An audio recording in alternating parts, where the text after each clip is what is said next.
Most people think you need to be rich to leave your home country, but here's the truth. You don't need more money, you need better moves. By the end of this video, you'll know the exact 5 money moves that helped us leave Canada, move to Vietnam, and live a debt-free, freedom-based life. And stick around, because the final move, it wasn't about money at all, but it completely changed how we lived.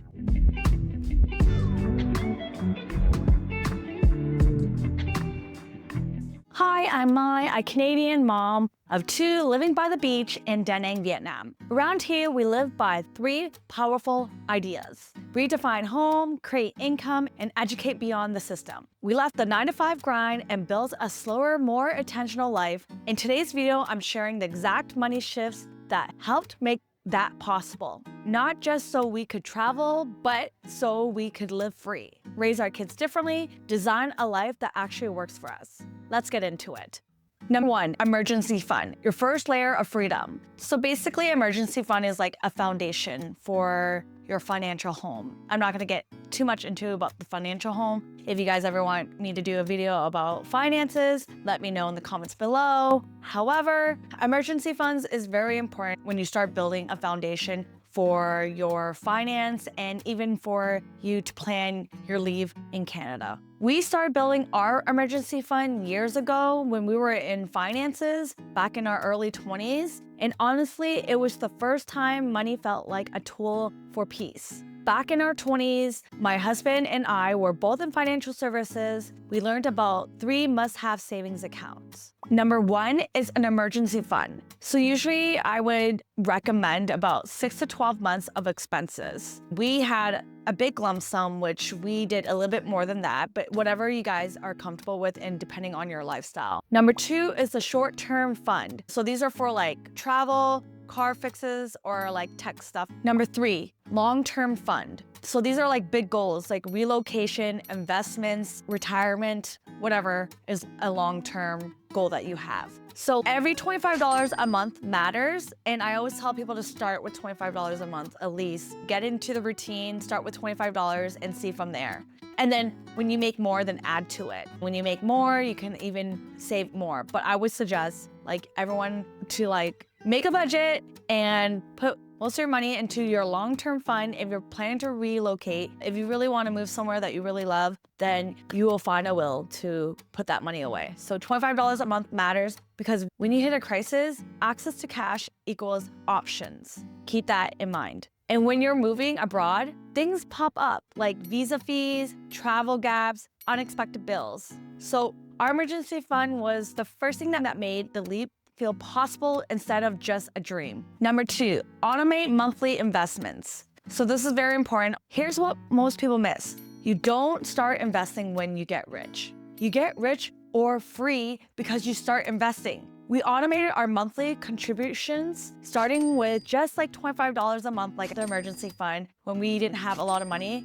And then eventually it grew to $50 a month, then $100, and then we treat it like it's a non-negotiable bill. So we invested in mutual funds, index portfolios, ETFs. And if you ever heard of the rule of 72, you know why this matters. Take 72 divided by your interest rate, and that's how fast your money doubles. That's compound interest. This is Einstein's 8th wonder of the world. This move didn't just grow our money. It gave us passive momentum. And momentum is everything when you're trying to change your life. Number 3, sold our home and our stuff. This one shook people when we sold our home. Yes, our brand new home that we just built. And the wildest part, we only lived in it for, I don't know, it was like about 3 to 4 months. So we got our home in November, I believe, and we decided in December that this wasn't the life that we wanted. So we sold our home and sold most of our belongings. We left a few things back at my husband's sister's place thinking we'll deal with it later. A year later, we flew back to Canada for a wedding. My sister actually told us that she was moving out of the province.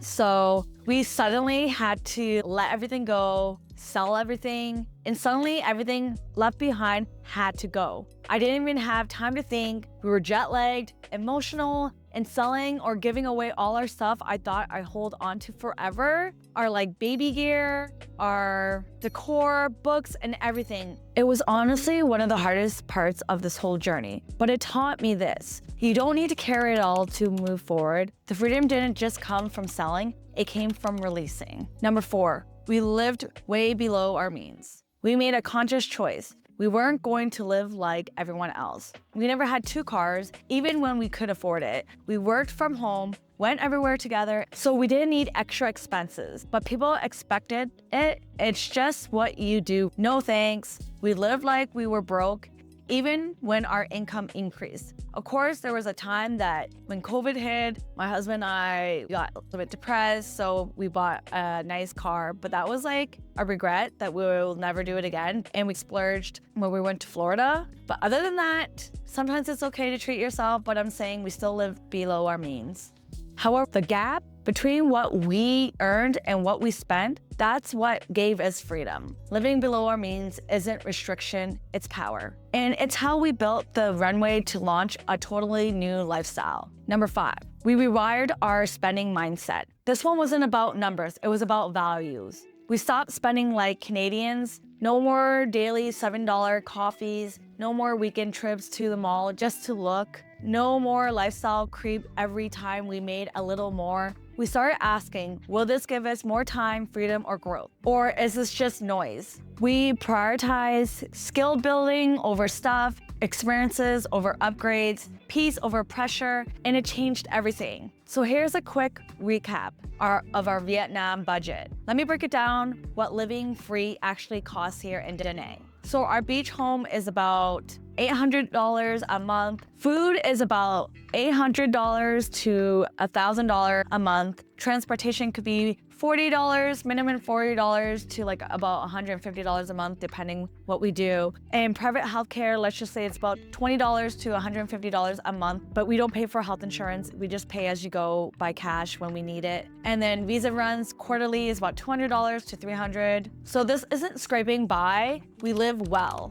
And it's still cheaper than our life back in Canada. So let's circle back to the moment. When we flew back to Canada and had to sell everything fast, I was tired, emotional, and completely overwhelmed. I remember sitting on the floor holding old baby clothes and realizing we already let go so much, but now I have to release the rest. And it hit me. We were shedding old versions of ourselves. The versions that thought safety equals mortgage, that thought success equals stuff, that thought freedom was something for later, but this was freedom now. So if you're feeling like there's more than life than what you've been sold, there is. You can redefine home, create income, and educate beyond the system. And you don't have to do it alone. Sign up to My Notes, my newsletter, for monthly updates, tools, and guides to help you live abundantly abroad.